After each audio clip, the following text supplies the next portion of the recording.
I'm going in search of witches. Witches. Witches. I guess you found me out, huh? Yeah. You should come around here on Halloween. You'd really see something then. Oh, yeah? Yeah, we all jump off the roof and fly. You know, sort of like a coven.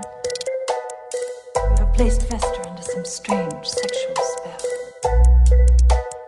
At what time will we be spellcasting?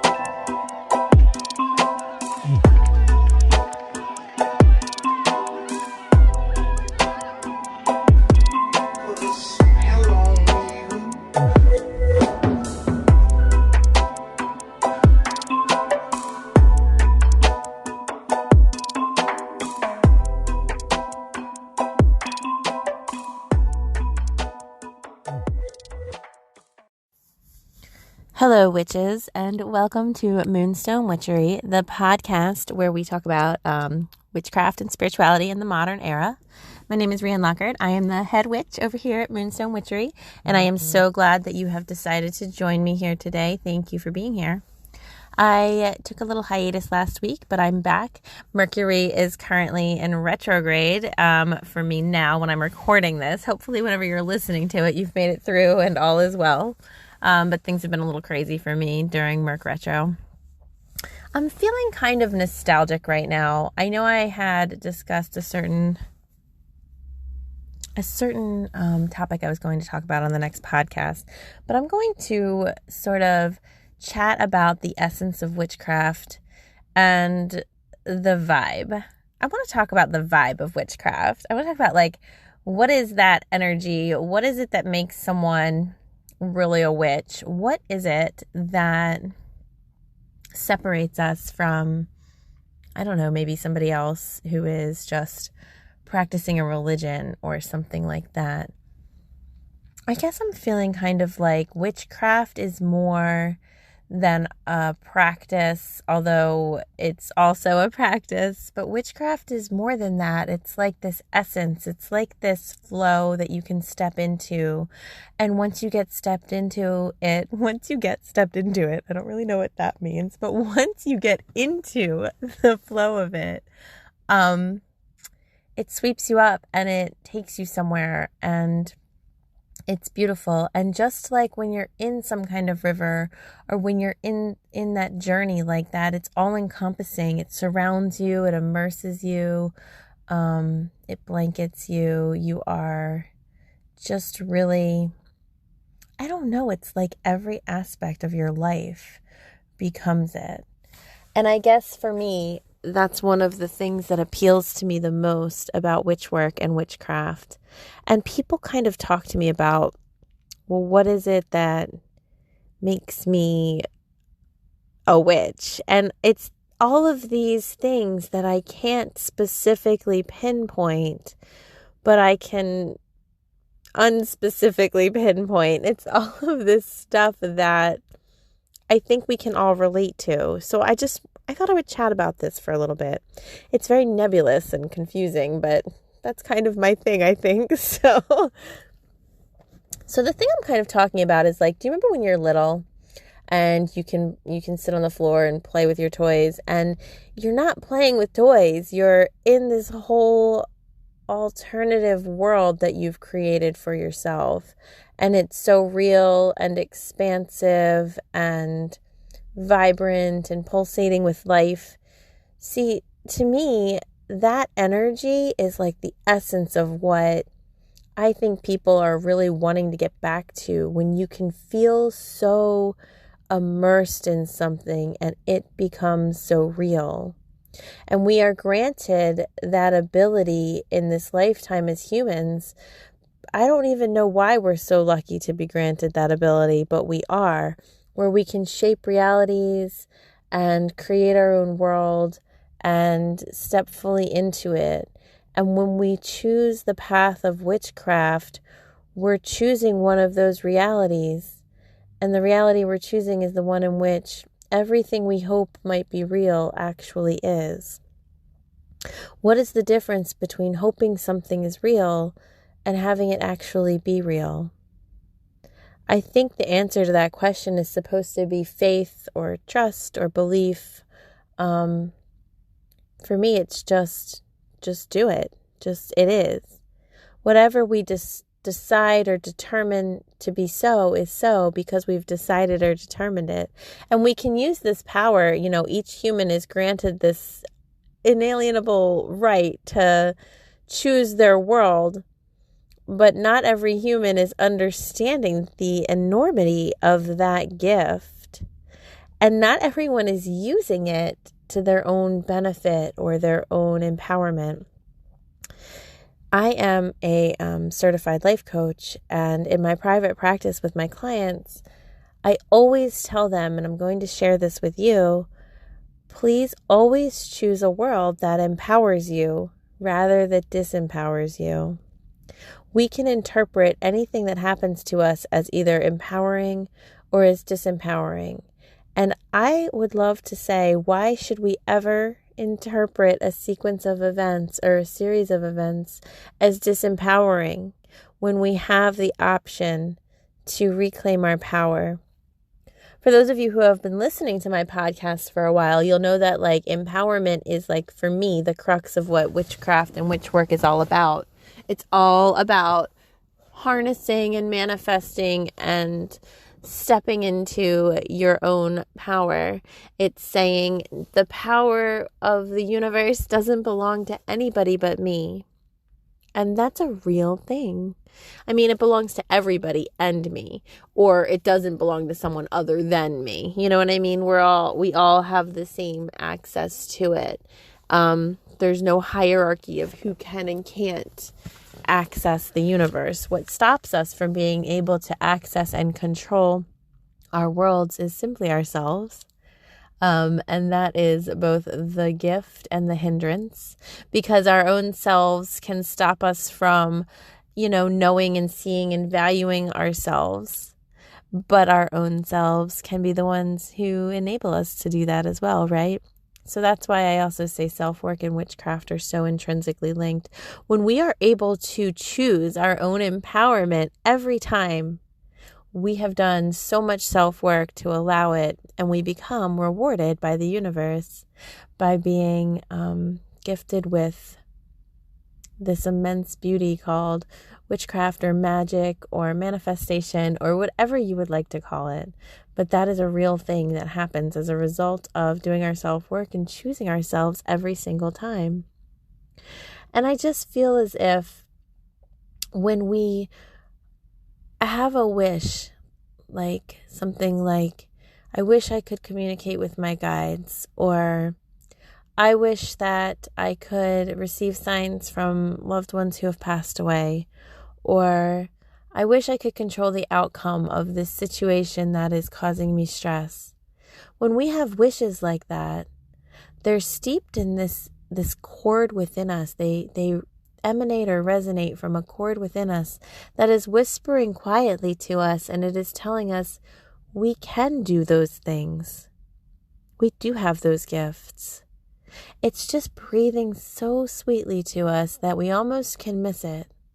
But that whisper is our inner witch, or our inner sense of power, or the divine light that lives within each of us, or our soul, or whatever it is that you want to call it. That inner wish is actually the verbalization of this ancient knowledge that we all carry within us that says we are so otherworldly and so enriched with magic and so beautifully powerful that if only we could take that wish and explore it, we would discover very quickly that we are gifted in ways that we don't even realize. But our culture has kind of told us that we, especially those of us who identify as women, are absolutely not that powerful. And unfortunately, without much of a chance for otherwise, we've all kind of opted into that story and have believed it. And that's the thing we have to overcome. That's the first mountain we have to climb, is knowing that the things we wish for them because they exist within us. So if you're wishing for some kind of magic, or if you're wishing for some kind of inarguable connection to the divine, or if you're wishing for some kind of capability to control your life just through your own whim and your own wants and desires, it's because you have those gifts. You do. You have them. I say this as someone who has been, connected to my guides and my angels since I was born. And I say this as someone who has devoted many years to studying and teaching religion and the mysteries and philosophy. And I say this as someone who has been practicing with this for so long. If you can start to cultivate that energy that you had when you were little and sitting crisscross on the floor, playing with your toys and being so immersed in your world, if you can get back to that and you can believe your own world and your own version of reality, and you can live there and dive fully into it and release all of the self-consciousness or stress about letting yourself do that. If you can step into, I wish this was this way, so it will be this way, and just let yourself suspend disbelief and go there, you will find that you have the most amazing gifts imaginable. It's just this suspension of the facade that we've been given called reality. And it sounds like I'm saying that like it's easy, but I know it's not. I know it requires a lot of self-work. But what I'm saying is that there are clues to who you truly are and what your gifts really are all about.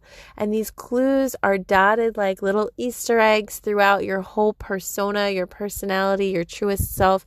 They're whispers within you. They're callings. They show up like things that you're interested in, or songs that you like, or I don't know, topics you've always wondered about. They show up as like things you're naturally good at, or that you are drawn to, or that you enjoy, or as dreams that you have that you might not have even ever mentioned out loud, or of the places that you're envious of others.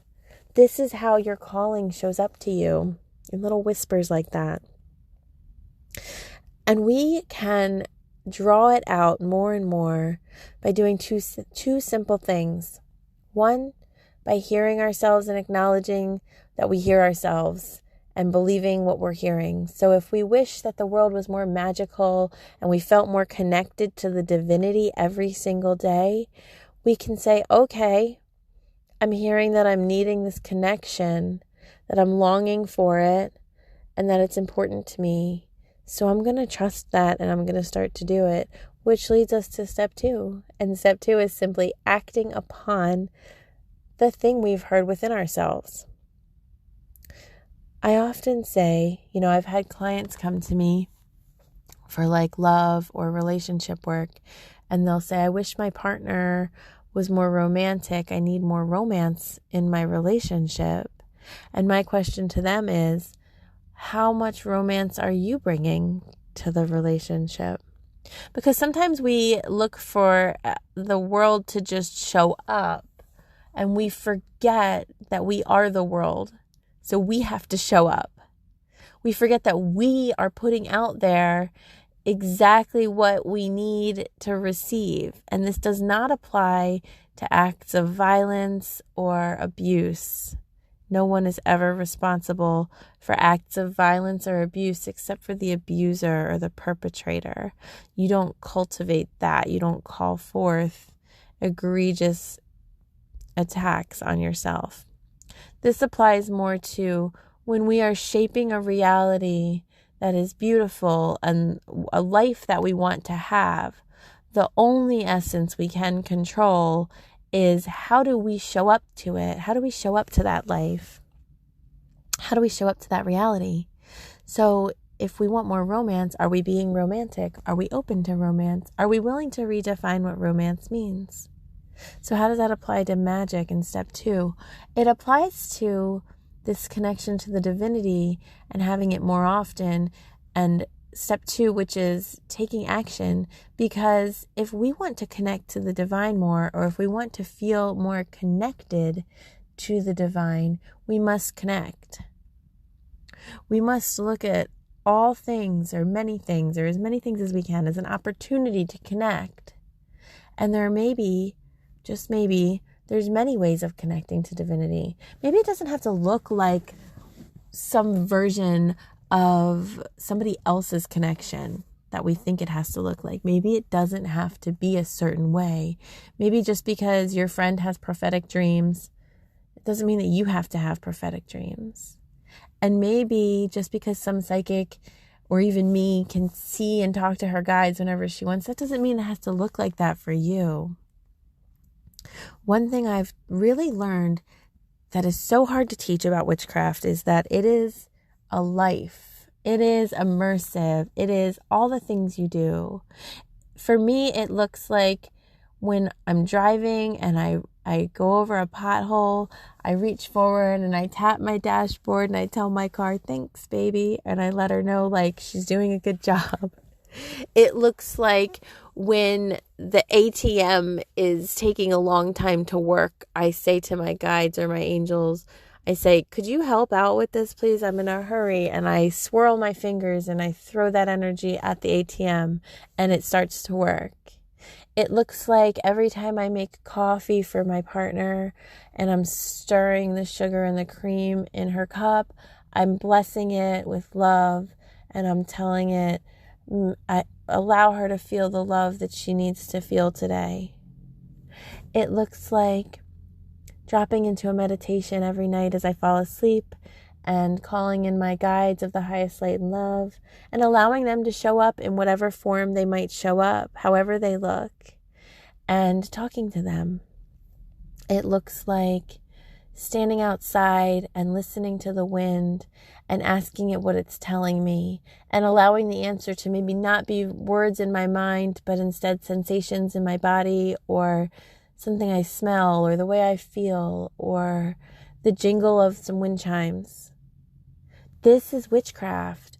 This is what living a spiritual life looks like. It's immersive. It's everywhere. It's the air all around us.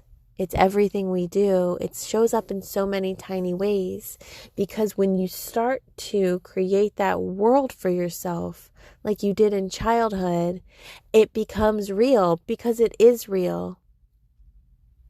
This is like the deepest, most beautiful and fundamentally important part of witch work and witchcraft and claiming the life as a witch or of a spiritual person or whatever words you want to use.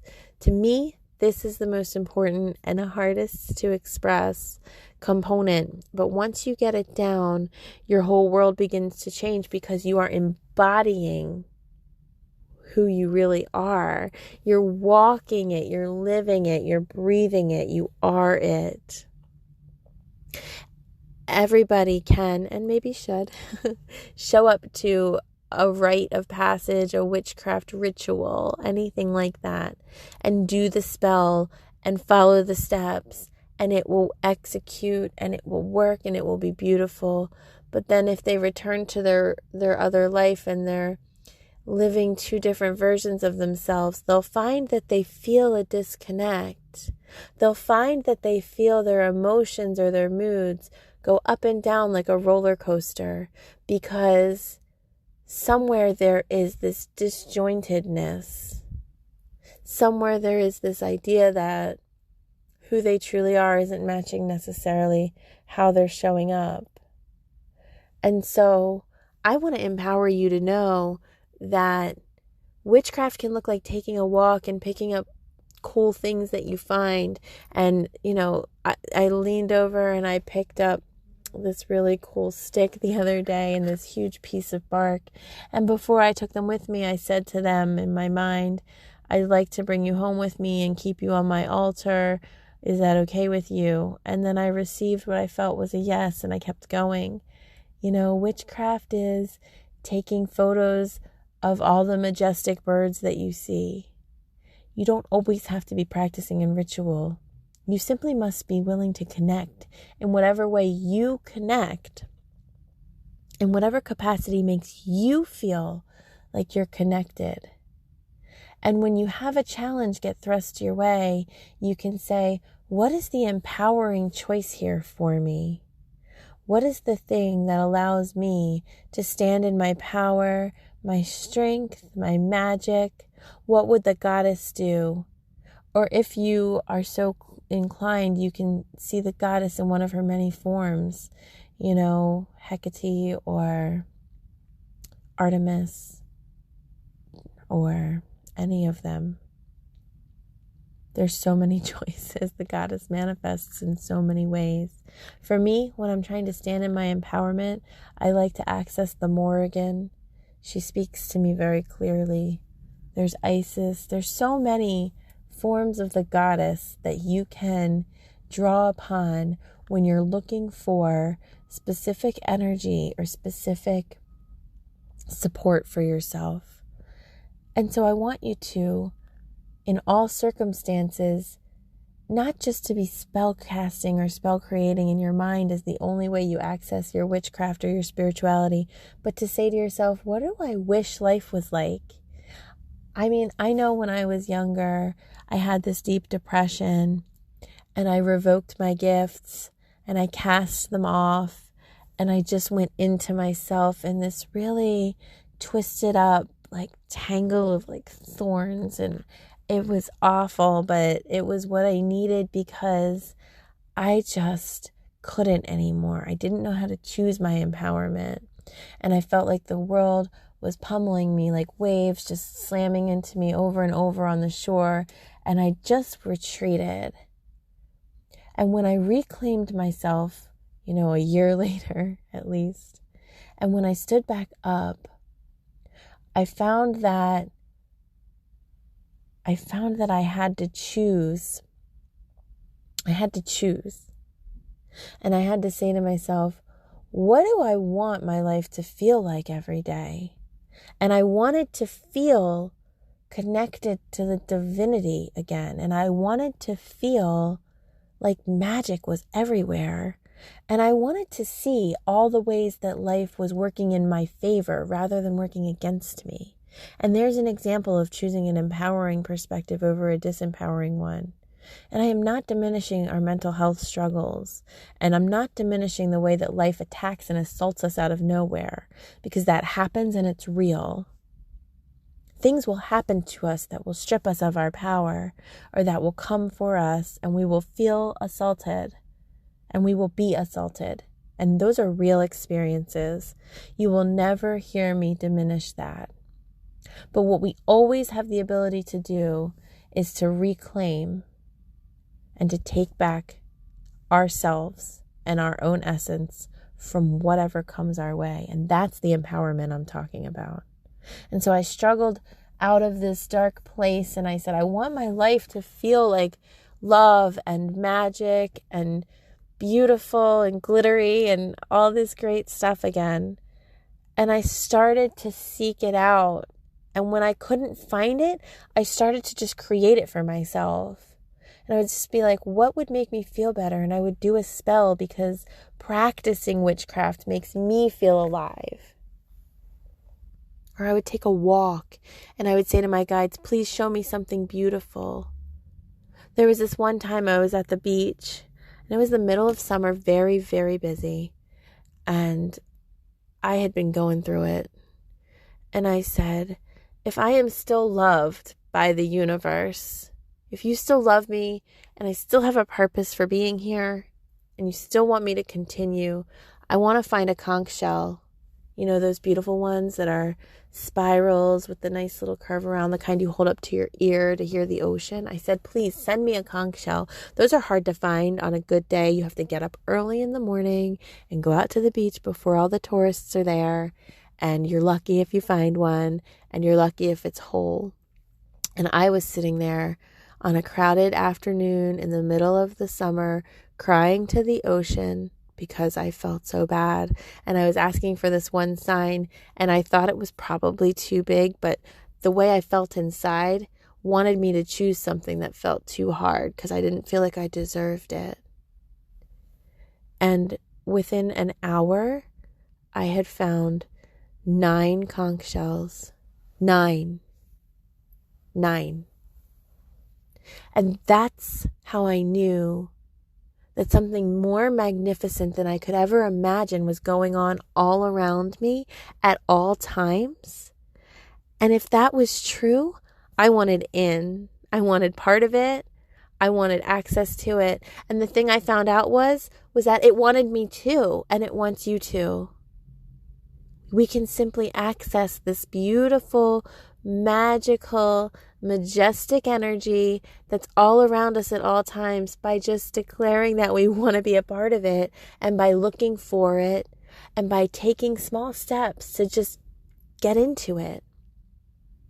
Pick up small rocks and thank the universe. Breathe to the moon and let her see your tears. Take a walk. It's so simple. It's so simple.